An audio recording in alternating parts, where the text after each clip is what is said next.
Throughout America, and what you find in the Appalachian Mountains, there's a group of people that they identified as Melungeons. These Melungeons came over here through the Spanish Inquisition, wound up in the Appalachian Mountains. Now, when you say came over through the Spanish Inquisition, they were escaping from? They were escaping from. Some was escaping from, but some came over as captives to the Spaniards. Okay. Over here in this island, when this first group, when they found up in St. Helena's Island, then they got pushed inland in what you call Tennessee, West Virginia, and Kentucky. Some of the famous people that they call, say were Melungeons, they say that Elvis Presley's mother was a Melungeon. They say that Abraham Lincoln's mother was a Melungeon. There's a group. So that means that they were Melungeons, they have some Islamic roots. Yes, yes. There's a book that was done that done by the United States government, annual report of Smithsonian, that went around interviewing and investigating what they called indigenous people they found in America.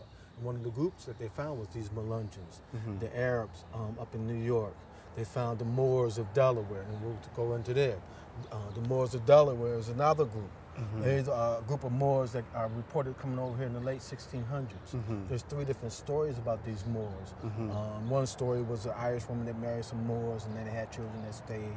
Another story states that there was a group of Moors that got shipwrecked, came up inland, and they married amongst Navajo Indians. Then there was another story states that there was another Irish woman who married, that got banished from Spain. And a group of those Moors got trapped and shipwrecked, and they wound up in the Delaware area. Right. But these Moors married what they call the Navajo Indians. They lived in the southern part of New Jersey, Bridgeton, New Jersey, and in the outskirts of Dover, Delaware.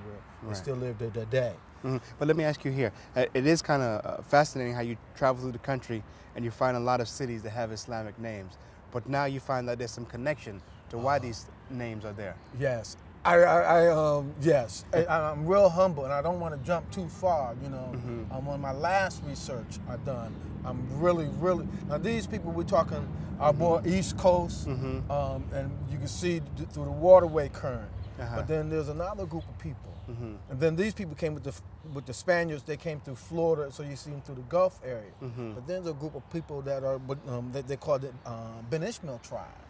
They're found in what you call the Midwest area. We'll talk about them a little later. We'll just talk about some of these names you found. Now, some of the names of the towns that we found and we visited. We'll talk a little bit later about Mecca, Indiana, Muhammad, Illinois. I visit that town.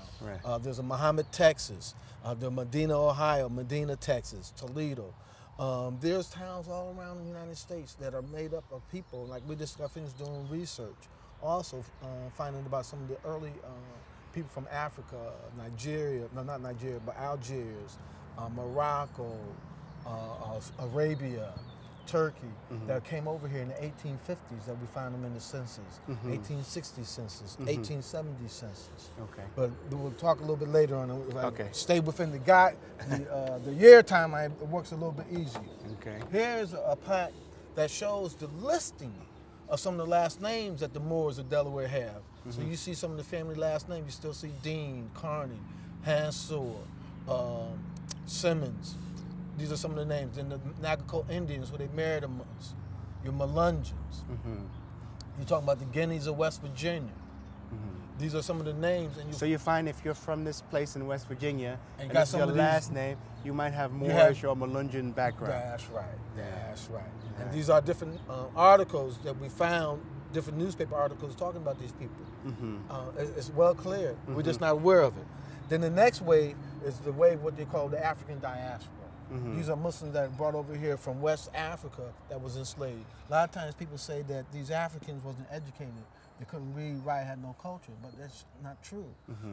This map shows you the growth of Islam in Africa, from the 7th century to the 8th century, then going up into the, what we call Spain, then it's coming down into the sub-Saharan Africa. So you find that Islam had deep roots in there. These are some of the personalities, how they was dressed in there. These are some of the tribes, the Muslim tribes that they brought over here. The Moors, the Tangerines, the Seris, the Wolf, the Mandingos, the Hausa, and we found some Fulanis and some Yorubas. These are some of the early Africans, young boys, you can see them in chains that were brought over here. Then on the next panel we try to show the people is the more inner line of the growth, because they told us that the Africans couldn't read and write, and we showed that they can. As we go further, we'll show some early Arabic writings that was found in America from these Africans that they say couldn't read. This is a map show you some of the interior areas where they brought them from. East of Futa Jalo, Futa Toro, Mali, different parts that they brought them in. This map shows you the areas where they came, where the known Muslims wound up living. This is the map to show them how they treated people, bring them over here into this condition to get them out of their roots, their natural history. Then here we show, this is the first Hafiz, the first known Muslim scholar arriving in America. He arrived in Annapolis, Maryland, about 50 miles from here. It's reported that he wrote the Quran 3 times down from memory. This is a book, magazine that was done in 1750. Called the Gentleman's Magazine, or the early prerequisite of the Gentleman or GQ magazine. This article talking about Joe Ibn Dijalo, Solomon, and his uniqueness and his character, and he was known for praying and fasting.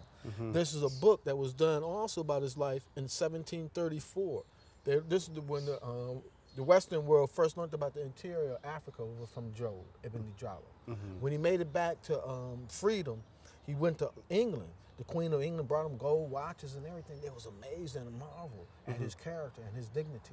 You see what carrying his Quran and an amulet around him. His name is Joe Ibn Dijalo. Another person that we found amongst the Native American Indians. This is the last of Mohegans. This is Uncas, what could be Eunice. Story states that, and all their tombstones, they're faced towards the east. Story states that Uncas had 3 sons. One of the sons' name was Muhammad. That Muhammad had a son. And Muhammad supposed to became the next leader of the Mohegan Indians, but he was robbed from his birthright.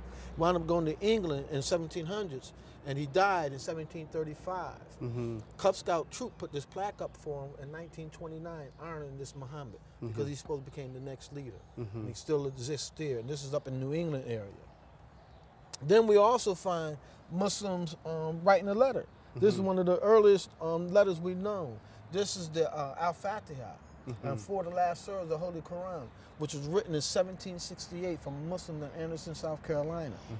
The slave master and the owners did not do the translation until 90 years later, 1858, before they knew what he was saying and reading. And this is the translation, which is a real good translation of the different ayats that they recorded.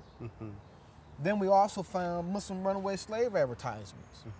These are runaway slave advertisements. This is one looking for a brother named Mustafa. Mustafa had a scheme going on with him and his slave master, is that he would get sold to one slave plantation, then run away and escape. Him and his slave master goes to another plantation, sell him and run away and escape. This is a story talking about that runaway, and they wind up going to Richmond, Virginia.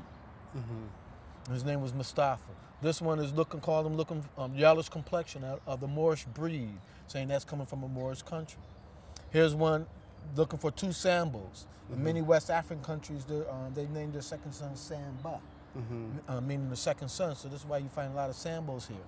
And they call from the Moorish country, a Moorish breed. There's another one looking for a Kwame. There's another one looking for a Muhammad.